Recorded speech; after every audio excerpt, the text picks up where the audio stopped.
Hello everyone, नमस्कार सभी को। आई होप आप सभी अच्छे होंगे। और फिर से आज के सेशन में हम लोग देखेंगे प्रीवियस ईयर जो कि कंप्यूटर से रिलेटेड प्रश्न ऑब्जेक्टिव पूछे गए हैं किसी न किसी एग्जाम में। उन सब प्रश्न को हम लोग एनालिसिस कर रहे थे और पिछले क्लास में लगभग हम लोग 171 तक प्रश्न को कवर किए थे, ठीक है ना। 171। आज के सेशन में हम लोग नेक्स्ट देखेंगे 172 से। यदि आप चैनल में नए हैं तो प्लीज़ सब्सक्राइब करें, लाइक करें और शेयर करना ना भूलें। तो चलिए स्टार्ट करते हैं प्रश्न नंबर 172। देखिए 172 में प्रश्न है कि सीयू का पूरा नाम पूछा जा रहा है, यानी सीयू का जो फुल फॉर्म पूछा जा रहा है सीयू। तो इसका फुल फॉर्म बताइए क्या होगा। Option A B C D क्या होगा बताइए आप सभी, ठीक है ना। तो देखिए सीयू का जो फुल फॉर्म होता है वो कंट्रोल यूनिट होता है। Control unit, C for control और यू फॉर यूनिट। तो ऑप्शन नंबर जो है आपका control unit, option number C is right answer है, ठीक है ना। नेक्स्ट प्रश्न है ए एल यू का फुल फॉर्म पूछा जा रहा है। तो ए एल यू का फुल फॉर्म बताइए। ए एल यू, तो ए एल यू का फुल फॉर्म क्या हो जाएगा। ऑप्शन में है कि all language unit, option B है arithmetical logic unit, option C है all level language, option D है of logic unit, option E में है इनमें से कोई नहीं। तो इसका राइट आंसर हो जाएगा option number B arithmetical logic unit. A for arithmetical, L for logic और यू फिर यूनिट। तो ऑप्शन नंबर है B is a right answer है, ठीक है ना। नेक्स्ट है प्रश्न number 174। M P E G format का पूरा नाम क्या है। तो देखिए एम पी ई जी का फॉर्मेट का पूरा नाम क्या है, ये प्रश्न पूछे गए हैं सभी। तो प्रश्न पूछे गए हैं और इम्पोर्टेंट भी है। तो देखिए एम पी ई जी इसका फुल फॉर्म पूछा जा रहा है। तो याद रखेंगे एम फॉर होता है मोशन, पी फॉर होता है पिक्चर और ई फॉर होता है आपको एक्सपर्ट और जी फॉर होता है ग्रुप। तो देखिए मिला के किस में दिया है आपको, motion picture expert group, motion picture expert group, यानी option number A is a right answer है। ए में दिया है ना, तो option number A is a right answer हो जाएगा, ठीक है ना। नेक्स्ट है प्रश्न नंबर 175। एस डी और रेम का फुल फॉर्म पूछा जाता है। तो रेम का सभी जानते हैं हम लोग, random access memory, random access memory, random access memory. अब देखिए random access memory, random access memory और random access memory option number आपको तीनों में दिया है ना, यानी ओ बी सी सभी में दिया है, ठीक है ना।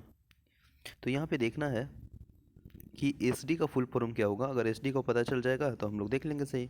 तो एस डी का फुल फॉर्म जो होता है वह साइनोक्रोनक डायनेमिक होता है, यानी जो ऑप्शन ए है वो बिल्कुल राइट आंसर हो जाएगा, ठीक है ना, ऑप्शन नंबर ए।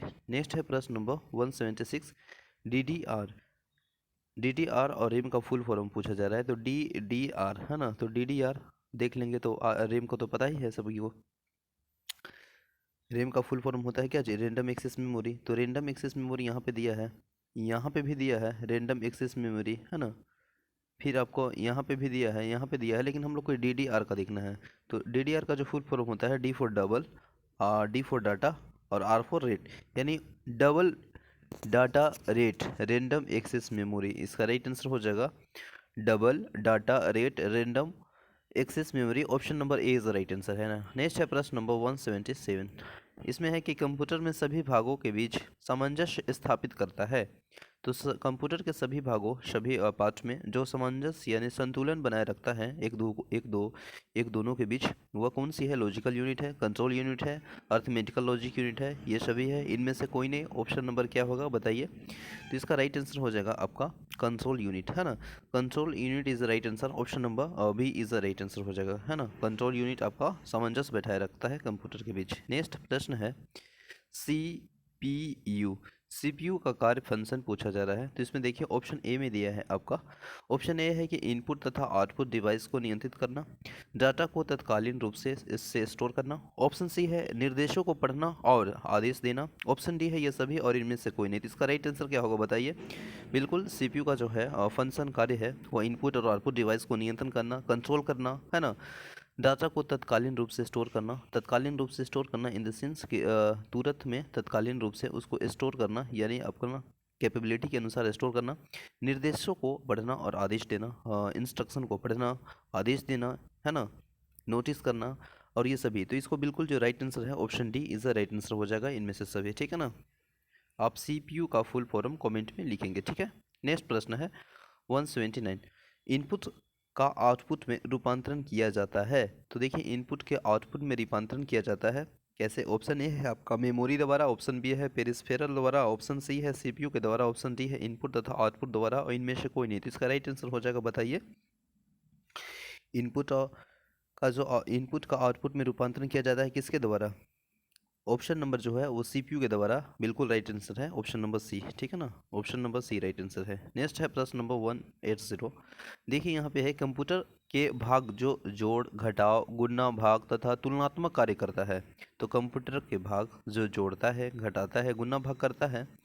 खाली स्थान क्या है? देखिए अर्थमेटिकल एंड लॉजिक यूनिट है, मेमोरी है, सीपीयू है, कंट्रोल है, इनमें से सभी है। तो इसका राइट आंसर क्या हो जाएगा बताइए? Arithmetical and logic unit, option number ए बिल्कुल राइट आंसर है 180 का। Option number A arithmetical and logic unit है ना, गुना भाग करना। नेक्स्ट है प्रश्न नंबर 181। आउटपुट क्या है बताइए? आउटपुट क्या है, इनपुट क्या है? आप एग्जाम्पल में लिखिएगा, ठीक है ना। आउटपुट और इनपुट आप सभी जानते हैं, ठीक है ना। देखिए अगर हम बात करेंगे, यहाँ पे पूछा है कि आउटपुट क्या है, तो ऑप्शन के अनुसार हम लोग को देखना। ऑप्शन ए में है कि वह प्रोसेसर यूज़र से ले। ऑप्शन बी है कि वह जो यूजर प्रोसेसर को दे, वह जो प्रोसेसर को यूज़र से मिले। ऑप्शन डी है वह जो प्रोसेसर यूजर को दे, और ऑप्शन डी है इनमें से कोई नहीं। तो इसका राइट आंसर क्या होगा बताइए? इसका राइट आंसर हो जाएगा वह जो प्रोसेसर यूजर को दे, है ना, बिल्कुल ऑप्शन नंबर डी वह राइट आंसर हो जाएगा। नेक्स्ट प्रश्न है 182। निम्नलिखित में से कौन सा टेक्स्ट ड्रॉक्स और फोटो को, इमेजों को डिजिटल रूप में ट्रांसलेट करेगा? तो निम्नलिखित में से कौन ट्रांसलेट करेगा? ऑप्शन बी ए है, बी है, सी है, डी है। बताइए इसका राइट आंसर क्या होगा? तो ऑप्शन नंबर जो है आपका स्कैनर, वो बिल्कुल राइट आंसर हो जाएगा। इमेजों को डिजिटल के रूप में ट्रांसलेट करता है ऑप्शन नंबर सी या जो आपका है स्कैनर, वो राइट आंसर हो जाएगा, ठीक है ना। नेक्स्ट प्रश्न देखेंगे अब हम लोग। कौन सा पार्ट कंप्यूटर का दिमाग है? तो कौन सा पार्ट जो है वो कंप्यूटर का दिमाग है? तो आप सभी जानते हैं, इसका राइट आंसर क्या हो जाएगा बताइए? ऑप्शन नंबर ए सीपीयू, है ना, सीपीयू कंप्यूटर का दिमाग है, ऑप्शन नंबर ए इसका राइट आंसर है। कोई चीज़ जो आसानी से अनुदेश समझ जाता है उसे क्या कहते हैं? खाली स्थान, उसे क्या कहते हैं? तो कोई चीज़ जो आसानी से अनुदेश समझ जाती है उसे क्या कहते हैं, यह पूछा जा रहा है। इसका राइट आंसर हो जाएगा बताइए? ऑप्शन ए में है इंफॉर्मेशन, ऑप्शन बी में है word word processing, option C में है यूज़र फ्रेंडली और ऑप्शन डी में है आइकन, ऑप्शन ई में है इनमें से कोई नहीं। तो इसका राइट आंसर हो जाएगा क्या जी बताइए? ऑप्शन नंबर जो है यूज़र फ्रेंडली, ऑप्शन नंबर जो है सी इज़ द राइट आंसर है, ठीक है ना। नेक्स्ट है प्रश्न नंबर, कंप्यूटर पर इंफॉर्मेशन के रूप में स्टोर किया जाता है, तो बताइए किस फॉर्म में स्टोर किया जाता है? आपका analogue data, digital data, modem data, white watts data, और इनमें से कोई नहीं। तो इसका राइट आंसर क्या हो जाएगा? 185 प्रश्न का बताइए आंसर क्या हो जाएगा? डिजिटल डाटा, बिल्कुल सही, ऑप्शन नंबर जो है वह B is a right answer हो जाएगा। डिजिटल डाटा के रूप में स्टोर किया जाता है, ऑप्शन नंबर बी। नेक्स्ट है 186। डॉक्यूमेंट क्रिएट करने के लिए आप फाइल मेनू पर खाली स्थान कमांड यूज़ करेंगे। तो डॉक्यूमेंट क्रिएट करने के लिए आप फाइल मेनू पर जो कमांड यूज़ करेंगे वो क्या करेंगे? यहाँ ऑप्शन में दिया है न्यू, ओपन, डॉक्यूमेंट, टाइप, इनमें से कोई नहीं। तो इसका राइट आंसर हो जाएगा, देखिए डॉक्यूमेंट क्रिएट करने के लिए आप फाइल मेनू पर न्यू कमांड यूज़ करेंगे। न्यू कमांड ऑप्शन नंबर ए है, वह राइट आंसर हो जाएगा न्यू कमांड, ऑप्शन नंबर ए, ठीक है ना। नेक्स्ट प्रश्न है डिश का संबंध है, तो डिश का संबंध है किससे? सैटेलाइट कनेक्शन से, कंप्यूटर से, सीडी से, मॉनिटर से, इनमें से कोई नहीं। तो जो डिश का संबंध है, तो इसका राइट आंसर क्या हो जाएगा बताइए? डिश का जो संबंधित है वो सैटेलाइट कनेक्शन से है, ऑप्शन नंबर ए राइट आंसर है। नेक्स्ट है जैरिया क्या है? तो देखिए अरब ज्योतिषी द्वारा बनाए गए मशीन है ना, ऑप्शन नंबर ए राइट आंसर हो जाएगा, याद रखेंगे। अरब ज्योतिषी द्वारा जो बनाए गए मशीन है, मैग्नीस है, वह है, तो option number A is a right answer हो जाएगा। नेक्स्ट है प्रश्न नंबर 189। बिना प्रोग्रामिंग का मैकेनिकल कंप्यूटर निम्न में से है? तो बिना प्रोग्रामिंग का जो मैकेनिकल कंप्यूटर है निम्न में से क्या है? Z1, Z11, Y1, A11, इनमें से कोई नहीं। तो इसका राइट आंसर क्या हो जाएगा बताइए? ऑप्शन नंबर ए राइट आंसर हो जाएगा, Z1, ऑप्शन नंबर ए, ठीक है ना। नेक्स्ट प्रश्न देखेंगे। एक सिस्टम जिनमें दो अवस्थाएं रहती है, जैसे ऑन ऑफ, बिल्कुल सही है, तो उसको कहते हैं, क्या कहते हैं, ये पूछा जा रहा है। तो एक सिस्टम जिसमें दो अवस्था रहती है ऑन ऑफ, तो उसको क्या कहते हैं? ऑपरेटिंग सिस्टम, द्विगरीय सिस्टम, द्विअंगी तंत्र, कंप्यूटर सिस्टम, इनमें से कोई नहीं। तो इसका राइट आंसर क्या हो जाएगा बताइए? आप सभी जानते हैं एक सिस्टम जिसमें दो अवस्था रहती है ऑन ऑफ, तो उसको क्या कहते हैं?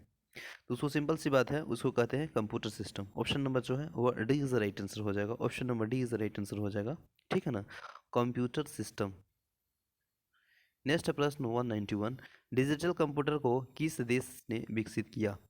तो डिजिटल कंप्यूटर को किस देश ने विकसित किया? तो ऑप्शन ए है संयुक्त राज्य अमेरिका, जापान, भारत, रूस, इनमें से कोई नहीं। तो इसका आंसर क्या होगा बताइए? डिजिटल कंप्यूटर को किस देश ने विकसित किया? इसका राइट आंसर हो जाएगा आपका संयुक्त राज्य America, option number A is the right answer हो जाएगा, ठीक है ना, ए इज द राइट आंसर हो जाएगा।